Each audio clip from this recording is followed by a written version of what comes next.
ಮತ್ತೊಂದು ಕಡೆ ತೀವ್ರ ವಿರೋಧದ ನಡುವೆಯೂ ಕೂಡ ಇವತ್ತು ಬಿಜೆಪಿಯ ಅತೃಪ್ತ ನಾಯಕರು ಸಭೆಯನ್ನ ಹಮ್ಮಿಕೊಂಡಿದ್ದಾರೆ. ಬೆಂಗಳೂರಿನ ಅರಮನೆ ಮೈದಾನದ ಕಿಂಗ್ಸ್ ಕೋರ್ಟ್ನಲ್ಲಿ ನಡೀತಾ ಇರುವಂತಹ ಸಭೆಯಲ್ಲಿ ಕೆಎಸ್ ಈಶ್ವರಪ್ಪ ಸೇರಿದಂತೆ ಹಲವು ಅತೃಪ್ತ ನಾಯಕರು ಭಾಗಿಯಾಗಿದ್ದಾರೆ. ಇದೇ ವೇಳೆ ಸಂಘಟನೆಯನ್ನ ಉಳಿಸೋಣ ಬನ್ನಿ ಸಮಾವೇಶದ ಸಂಘಟಕರು ಕಾರ್ಯಕ್ರಮವನ್ನು ಸಮರ್ಥಿಸಿಕೊಳ್ತಾ ಇದ್ದಾರೆ. ಈ ಬಗ್ಗೆ ಹೇಳಿಕೆ ರಿಲೀಸ್ ಮಾಡಿರುವಂತಹ ಸಂಘಟಕರು ಸಂಘಟನೆ ಅಂದ್ರೆ ನಾನೇ, ನನ್ನಿಂದಲೇ ಎಲ್ಲ ಅನ್ನೋದು ಸರಿಯಲ್ಲ ಅಂತ ಹೇಳಿ ಬಿಎಸ್ ಯಡಿಯೂರಪ್ಪ ಕಾರ್ಯವೈಖರಿಯನ್ನ ಟೀಕಿಸಿದ್ದಾರೆ.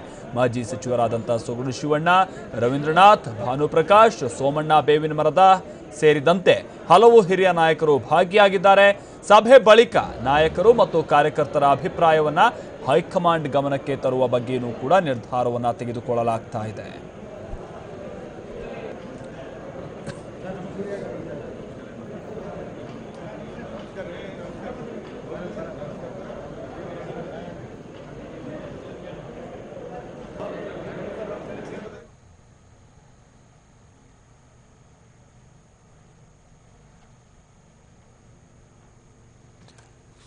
ಇನ್ನು ಸಭೆ ಅಂತೂ ಆರಂಭ ಆಗ್ತಾ ಇದೆ. ಮತ್ತೊಂದು ಕಡೆ ಬಗ್ಗೆ ಮತ್ತಷ್ಟು ಮಾಹಿತಿಯನ್ನು ಕೊಡ್ತಾರೆ ನಮ್ಮ ಪ್ರತಿನಿಧಿ ಆನಂದ್ ಬೈದೂರು ಮನೆ. ಸಭೆ ನಡೀತಾ ಇರುವಂತಹ ಸ್ಥಳದಿಂದ ನಮ್ಮ ಜೊತೆಗೆ ನೇರ ಸಂಪರ್ಕದಲ್ಲಿದ್ದಾರೆ. ಆನಂದ್, ಈಗ ಈಶ್ವರಪ್ಪನವರು ಟಿವಿ9 ಜೊತೆ ಮಾತನಾಡ್ತಾ ಇರುವಂತಹ ಸಂದರ್ಭದಲ್ಲಿ ಚಕ್ರವ್ಯೂಹ ಕಾರ್ಯಕ್ರಮದಲ್ಲಿ ಒಂದು ಮಾತನ್ನ ಬಹಳ ಸ್ಪಷ್ಟಪಡಿಸಿದ್ದಾರೆ. ಇಲ್ಲಿ ಅಮಿತ್ ಶಾ ಅವರ ಹೆಸರನ್ನ ಎಳೆದು ತರಲಾಗ್ತಾ ಇದೆ, ಅವ್ರು ಏನು ಹೇಳೇ ಇಲ್ಲ, ಸುಮ್ಮನೆ ಅವರ ಹೆಸರನ್ನ ಇಲ್ಲಿ ಬಳಸ್ಕೊಳ್ಳಲಾಗ್ತಾ ಇದೆ ಅನ್ನುವಂಥದ್ದನ್ನ ನಿನ್ನೆ ಮಧ್ಯಾಹ್ನದ ನಂತರದ ನಡೆದಿರುವಂತಹ ಒಂದಷ್ಟು ಬೆಳವಣಿಗೆಗಳನ್ನ ನೋಡಿದ್ರೆ ಇವರು ಮಾಡ್ತಾ ಇರುವಂತಹ ಆರೋಪಕ್ಕೆ ಸಂಬಂಧಪಟ್ಟಂತೆ ಹೌದು ಅನ್ಸುತ್ತಾ ಆನಂದ್? ಈ ರೀತಿಯಾಗಿ ಸುಮ್ಮನೆ ಅಮಿತ್ ಶಾ ಹೆಸರನ್ನ ಇಲ್ಲಿ ಇವರು ಬಣಕ್ಕೆ ಭಯ ಹುಟ್ಟಿಸುವಂತ ರೀತಿಯಲ್ಲಿ ಏನಾದರೂ ಯಡಿಯೂರಪ್ಪ ಬಣ ನಿಜಕ್ಕೂ ಇಲ್ಲಿ ಬಳಸ್ಕೊಂಡಂತೆ ಕಂಡು ಬರ್ತಾ ಇದೆಯಾ? ಹಾಗಾಗಿದ್ದೇ ಆದಲ್ಲಿ ಬಹುಶಃ ಅದಕ್ಕೇನು ಸೊಪ್ಪು ಹಾಕ್ತಂತೆ ಅಂತೂ ಕಂಡು ಬರ್ತಾ ಇಲ್ಲ ಇಲ್ಲಿ ತನಕ ಬೆಳವಣಿಗೆಗಳನ್ನ ನೋಡ್ತಾ ಹೋದ್ರೆ ಆನಂದ್. ಮಾತೇಶ್, ಉಪಚುನಾವಣೆ ಆಗೋ ತನಕ ಕೂಡ ಅತೃಪ್ತರು ಒಂದು ಪರ್ಯಾಯವಾಗಿರತಕ್ಕಂಥ ಸಭೆ ನಡೆಸೋದ್ರ ಬಗ್ಗೆ ಯಾವುದೇ ತೀರ್ಮಾನ ಕೈಗೊಂಡಿರಲಿಲ್ಲ. ಆದರೆ ಉಪಚುನಾವಣೆ ಫಲಿತಾಂಶಗಳು ಪ್ರಕಟಗೊಂಡ ಬೆನ್ನಲ್ಲೇ ಯಡಿಯೂರಪ್ಪ ಅವರ ಕಾರ್ಯವೈಖರಿಯ ವಿರುದ್ಧ ಅಸಮಾಧಾನಗೊಂಡಿರತಕ್ಕಂಥ ನಾಯಕರೆಲ್ಲರ ಒಂದು ಪ್ರತ್ಯೇಕವಾಗಿರುವಂತಹ ಸಭೆಯನ್ನು ನಡೆಸೋದ್ರ ಮೂಲಕ ಒಟ್ಟಲ್ಲಿ ಯಡಿಯೂರಪ್ಪ ಅವರ ಕಾರ್ಯವೈಖರಿಯನ್ನು ಹೈಕಮಾಂಡ್ ಗಮನಕ್ಕೆ ತರತಕ್ಕಂಥ ಪ್ರಯತ್ನ ಭಾಗವಾಗಿ ಇವತ್ತು ಏನು ಒಂದು ಸಭೆ ನಡೆಸ್ತಾ ಇರತಕ್ಕಂಥದ್ದು. ಕಿಂಗ್ಸ್ ಕೋರ್ಟ್ ನಲ್ಲಿ ನಡೀತಕ್ಕಂಥ ಈ ಸಭೆಯಲ್ಲಿ ಬಹಳ ಪ್ರಮುಖವಾಗಿ ಯಡಿಯೂರಪ್ಪ ಅವರ ಏಕಪಕ್ಷೀಯ ನಿರ್ಧಾರಗಳನ್ನ ಖಂಡಿಸತಕ್ಕಂಥ ಹೈಕಮಾಂಡ್ಗೆ ಈ ಕುರಿತಾಗಿರುವಂತಹ ಮಾಹಿತಿಯನ್ನು ಸಮರ್ಪಕವಾಗಿ ತಿಳಿಸತಕ್ಕಂಥ ನಿಟ್ಟಲ್ಲಿ ಇವತ್ತು ಸಭೆ ನಡೆಸ್ತಾ ಇರತಕ್ಕಂಥದ್ದು. ಹಾಗಾಗಿ ಇವತ್ತಿನ ಸಭೆ ಅತ್ಯಂತ ಪ್ರಮುಖವಾಗಿರುವಂತಹ ಹಿನ್ನೆಲೆಯಲ್ಲಿ ಈ ಸಭೆ ಆಯೋಜನೆಗೊಂಡಿದೆ.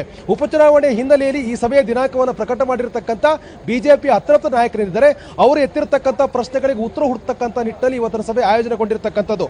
ಆದರೆ ಈ ಸಭೆ ನಡೆಸೋದ್ರ ಬಗ್ಗೆ, ಸಭೆಯ ಅಜೆಂಡಾ ಬಗ್ಗೆ, ಮಾರ್ಗಸೂಚಿಗಳ ಬಗ್ಗೆ ಮತ್ತು ಸಭೆಯಲ್ಲಿ ಪಾಲ್ಗೊಳ್ತಕ್ಕಂಥವ್ರು ಯಾರು ಅನ್ನೋದ್ರ ಬಗ್ಗೆ ಸಮರ್ಪಕವಾದ ಮಾಹಿತಿ ಯಡಿಯೂರಪ್ಪ ಬಣಕ್ಕೂ ಕೂಡ ಇತ್ತು.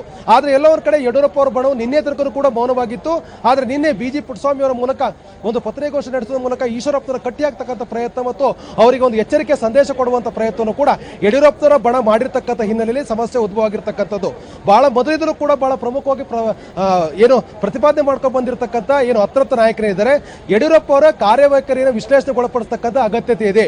ಏಕಪಕ್ಷೀಯ ನಿರ್ಧಾರಗಳನ್ನ ಅವ್ರು ಇನ್ನು ಮುಂದೆ ಯಾವುದೇ ಕಾರಣ ತೆಗೆದುಕೊಳ್ಳಬಾರದು, ಸಂಘಟನೆ ಉಳಿಸ್ತಕ್ಕಂಥ ಪ್ರಯತ್ನಗಳಾಗಬೇಕು, ನಿಷ್ಠಾವಂತರನ್ನ ಕಡೆಗಣಿಸಬಾರದು ಅಂತಕ್ಕಂಥ ಏನು ಆಗ್ರಹ ಇದೆ ಆ ಆಗ್ರಹಕ್ಕೆ ಪೂರಕವಾಗಿ ಯಡಿಯೂರಪ್ಪ ನಡ್ಕೊಳ್ಬೇಕು ಅಂತಕ್ಕಂಥ ಒತ್ತಾಯವನ್ನು ಮಾಡ್ಕೊಂಡು ಬರ್ತಾನೆ ಇದ್ರು. ಆದ್ರೆ ಎಲ್ಲವರ ಕಡೆ ಈ ಎಲ್ಲ ಒಂದು ಅಭಿಪ್ರಾಯಗಳಿಗೆ ಮನ್ನಣೆ ಕೊಡುವಂತ ಪ್ರಯತ್ನಗಳು ಯಡಿಯೂರಪ್ಪ ಅವರ ಕಡೆಯಿಂದ ಆಗದೇ ಇರತಕ್ಕಂಥ ಹಿನ್ನೆಲೆಯಲ್ಲಿ ಅನಿವಾರ್ಯವಾಗಿ ಒಂದು ಪ್ರತ್ಯೇಕ ಸಭೆ ನಡೆಸೋದ್ರ ಮೂಲಕ ಆ ಸಭೆಯಲ್ಲಿ ಏನು ಮುರಿಸ್ಕೊಂಡಿರ್ತಕ್ಕಂಥ ಎಲ್ಲ ನಾಯಕರ ಅಹವಾಲುಗಳನ್ನು ಪಡೆದುಕೊಂಡ ನಂತರ ಅದನ್ನ ಕೇಂದ್ರದ ನಾಯಕರ ಗಮನ ತರತಕ್ಕಂಥ ಪ್ರಯತ್ನ ಭಾಗವಾಗಿ ಇವತ್ತಿನ ಸಭೆ ಆಯೋಜನೆಗೊಂಡಿರ್ತಕ್ಕಂಥದ್ದು. ಮತ್ತು ಇಲ್ಲಿ ಬಹಳ ಪ್ರಮುಖವಾಗಿ ಅಮಿತ್ ಶಾ ಅವರು ಈ ಸಭೆ ನಡೆಸಬಾರದು ಅಂತ ಹೇಳಿ ಸೂಚನೆ ಕೊಟ್ಟಿದ್ದಾರೆ. ಮತ್ತು ಈ ಸಭೆಗೆ ಒಂದೊಮ್ಮೆ ಈ ಸಭೆಯನ್ನು ನಿಲ್ಲಿಸಲಿಕ್ಕೆ ಎಲ್ಲ ಪ್ರಯತ್ನಗಳನ್ನು ಮಾಡಬೇಕು, ಒಂದೊಮ್ಮೆ ಈ ಸಭೆ ನಡೆದ್ರೂ ಕೂಡ ಸಭೆಯ ಸಂಪೂರ್ಣವಾಗಿರ್ತಕ್ಕಂಥ ಮಾಹಿತಿಯನ್ನ ಹೈಕಮಾಂಡ್ಗೆ ನೀಡಬೇಕು ಅಂತಕ್ಕಂಥ ಸೂಚನೆಯನ್ನ ರವಿಕುಮಾರ್ ಅವರಿಗೆ ಕೊಟ್ಟಿದ್ದಾರೆ ಅಂತಕ್ಕಂಥ ಮಾಹಿತಿಯೂ ಕೂಡ ಬಿಜೆಪಿಯಲ್ಲಿ ದೊಡ್ಡ ಮಟ್ಟ ಚರ್ಚೆಗೆ ಕಾರಣವಾಗಿದೆ. ಈಶ್ವರಪ್ಪರು ಹೇಳ್ತಾ ಇರತಕ್ಕಂಥದ್ದು ಯಾವುದೇ ಕಾರಣಕ್ಕೂ ಅಮಿತ್ ಶಾ ಅವರು ಇಂಥ ಒಂದು ನಿರ್ದೇಶನ ಕೊಡೋದಾಗಿದ್ರೆ ನನಗೆ ನೇರವಾಗಿ ಕೊಡ್ತಾ ಇದ್ರು, ಅದರ ಬದಲಾಗಿ ರವಿಕುಮಾರ್ಗೆ ಕೊಡುವಂತ ಅಗತ್ಯತೆ ಇಲ್ಲ ಅಂತಕ್ಕಂಥ ಮಾತನ್ನು ಕೂಡ ಈಶ್ವರಪ್ಪ ಹೇಳ್ತಾ ಇದ್ದಾರೆ. ಒಟ್ಟಲ್ಲಿ ಈಶ್ವರಪ್ಪನವರು ಈ ಸಭೆಯನ್ನ ಪ್ರತಿಪಾದನೆ ಮಾಡ್ತಾ ಇರತಕ್ಕಂಥ ಮತ್ತು ಅವರು ಏನು ಅತೃಪ್ತ ನಾಯಕರು ವ್ಯಕ್ತಪಡ್ತಿರ್ತಕ್ಕಂಥ ಅಭಿಪ್ರಾಯಗಳಿಗೆ ಪೂರಕವಾಗಿ ಇವತ್ತಿನ ಸಭೆಯಲ್ಲಿ ಭಾಗವಹಿಸಿ ಅವರೆಲ್ಲರ ಅಹವಾಲುಗಳನ್ನು ಪಡ್ಕೊಳ್ತಕ್ಕಂಥ ಪ್ರಯತ್ನ ಮಾಡಲಿಕ್ಕೆ ಈಶ್ವರಪ್ಪನವರು ಕೂಡ ಮುಂದಾಗಿದ್ದಾರೆ. ನಾನು ಕೇವಲ ವಿಧಾನ ಪರಿಷತ್ ಪ್ರತಿಪಕ್ಷ ನಾಯಕನಾಗಿದ್ದಷ್ಟೇ ಸಾಲದು, ಜೊತೆಗೆ ಪಕ್ಷವನ್ನು ಉಳಿಸ್ತಕ್ಕಂಥ, ಸಂಘಟನೆ ಉಳಿಸ್ತಕ್ಕಂಥ ಕೆಲಸವನ್ನು ಮಾಡಬೇಕಾಗಿರ್ತಕ್ಕಂಥ ಅನಿವಾರ್ಯ ಸ್ಥಿತಿ ನಿರ್ಮಾಣವಾಗಿದೆ. ಹಾಗಾಗಿ ಇವತ್ತಿನ ಸಭೆಯಲ್ಲಿ ಭಾಗವಹಿಸಿರತಕ್ಕಂಥ ಮಾತನ್ನ ಸ್ವತಃ ಈಶ್ವರಪ್ಪನವರೇ ಬಹಳ ಸ್ಪಷ್ಟವಾಗಿ ಹೇಳಿದ್ದಾರೆ. ಜೊತೆಗೆ ಅಮಿತ್ ಶಾ ಅವರಿಂದ ಯಾವುದೇ ರೀತಿ ನಿರ್ದೇಶನಗಳು ಬಂದಿಲ್ಲ ಅಂತಕ್ಕಂಥ ಸ್ಪಷ್ಟನೆ ಕೊಡುವ ಪ್ರಯತ್ನವನ್ನು ಕೂಡ ಈಶ್ವರಪ್ಪನವರು ಮಾಡಿದ್ದಾರೆ. ಹಾಗಾಗಿ ಅಮಿತ್ ಶಾ ಅವರ ಹೆಸರನ್ನು ಬಳಸಿಕೊಂಡು ಇವತ್ತಿನ ಸಭೆ ನಡೆಯದಂತೆ ತಡಿತಕ್ಕಂಥ ಪ್ರಯತ್ನವನ್ನ ಯಡಿಯೂರಪ್ಪನವರ ಕ್ಯಾಂಪ್ನಲ್ಲಿರ್ತಕ್ಕಂಥ ನಾಯಕರು ಮಾಡಿರ್ತಕ್ಕಂಥ ಇಲ್ಲಿ ಸ್ಪಷ್ಟವಾಗಿ ಕಂಡು ಬರ್ತಾ ಇದೆ. ಸಭೆಯ ದಿನಾಂಕ ಮೊದಲೇ ಗೊತ್ತಾಗಿದ್ರು ಕೂಡ ಸಭೆಯ ಅಜೆಂಡಾದ ಬಗ್ಗೆ ಸಂಪೂರ್ಣವಾಗಿರುವಂತಹ ಮಾಹಿತಿ ಇದ್ದಾಗಲೂ ಕೂಡ ಯಡಿಯೂರಪ್ಪನವರು ಈ ಸಭೆಯನ್ನು ನಿಲ್ಲಿಸ್ತಕ್ಕಂಥ, ಸಭೆಗೆ ಯಾವುದೇ ಕಾರಣಕ್ಕೆ ಹೋಗಬಾರದು ಮತ್ತು ಸಭೆಯಲ್ಲಿ ವ್ಯಕ್ತವಾಗುವಂತಹ ಅಭಿಪ್ರಾಯಗಳಿಗೆ ಪೂರಕವಾಗಿ ಅದನ್ನು ತಡಿತಕ್ಕಂಥ ಅವರ ಅಹವಾಲುಗಳನ್ನು ಸ್ವೀಕಾರ ಮಾಡುವಂಥ ಪ್ರಯತ್ನವನ್ನು ಯಡಿಯೂರಪ್ಪನವರು ಮಾಡದೇ ಇರತಕ್ಕಂಥ ಹಿನ್ನೆಲೆಯಲ್ಲಿ ಇವತ್ತು ಸಭೆ ದೊಡ್ಡ ಮಟ್ಟದಲ್ಲಿ ಆಯೋಜನೆಗೊಂಡಿರತಕ್ಕಂಥ ಒಟ್ಟಲ್ಲಿ ಇವತ್ತು ಜೊತೆಗೆ ಈ ಸಭೆ ಯಾಕೆ ಅನ್ನೋದ್ರ ಬಗ್ಗೆ ಸಮರ್ಪಕವಾಗಿರುವಂತಹ ಒಂದು ಮಾಹಿತಿಯನ್ನು ಕೂಡ ಆಯೋಜಕರು ಕೊಟ್ಟಿರ್ತಕ್ಕಂಥದ್ದು. ಯಡಿಯೂರಪ್ಪನವರು ಎಲ್ಲ ಹಂತಗಳಲ್ಲಿ ಏಕಪಕ್ಷೀಯವಾಗಿರ್ತಕ್ಕಂಥ ನಿರ್ಧಾರ ತೆಗೆದುಕೊಳ್ತಾ ಇರುವಂಥದ್ದು, ನಿಷ್ಠಾವಂತರ ಕಡೆಗಣನೆ ಮಾಡ್ತಾ ಇರತಕ್ಕಂಥದ್ದು, ಸಂಘಟನೆ ದೂರ ಇರತಕ್ಕಂಥ ಪ್ರಯತ್ನ, ವ್ಯಕ್ತಿ ಪ್ರತಿಷ್ಠೆಗೆ ಪೂರಕವಾಗಿರ್ತಕ್ಕಂಥ ನಿರ್ಧಾರಗಳನ್ನು ತೆಗೆದುಕೊಳ್ತಾ ಇರತಕ್ಕಂಥದ್ದು, ಪದಾಧಿಕಾರಿಗಳ ನೇಮಕಾತಿಗಳನ್ನು ಮಾಡಲಿಕ್ಕೆ ಮುಂದಾಗಿರ್ತಕ್ಕಂಥದ್ದು.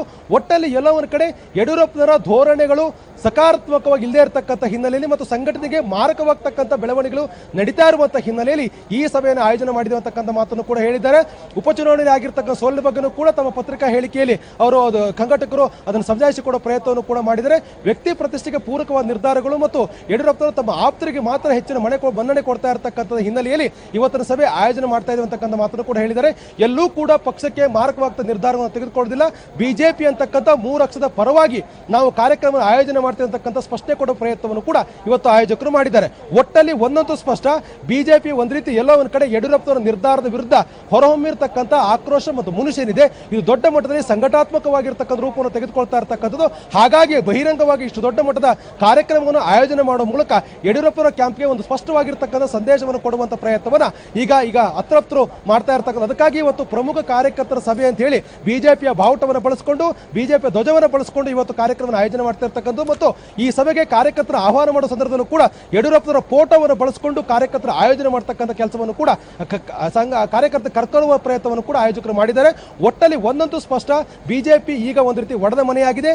ಪರಸ್ಪರ ನಾಯಕರ ಮಧ್ಯೆ ವೈರುಧ್ಯದ ಹೇಳಿಕೆಗಳು ಮತ್ತು ಅಭಿಪ್ರಾಯಗಳು ವ್ಯಕ್ತವಾಗ್ತಿರುವ ಸಂದರ್ಭದಲ್ಲಿ ಇವತ್ತಿನ ಸಭೆಯಲ್ಲಿ ಹೊರಹೊಮ್ಮತಕ್ಕ ನಿರ್ಧಾರಗಳು ನಿಜವಾಗಲೂ ಕೂಡ ಸಂಘಟನೆಗೆ ಮಾರಕ ಪೂರಕವೇ ಅಂತಕ್ಕಂಥ ಸ್ಪಷ್ಟವಾಗಿರ್ತಕ್ಕಂಥ ಸುಳಿವನ್ನು ನೀಡುತ್ತೆ. ಮಾಲ್ತೇಶ್. ಓಕೆ.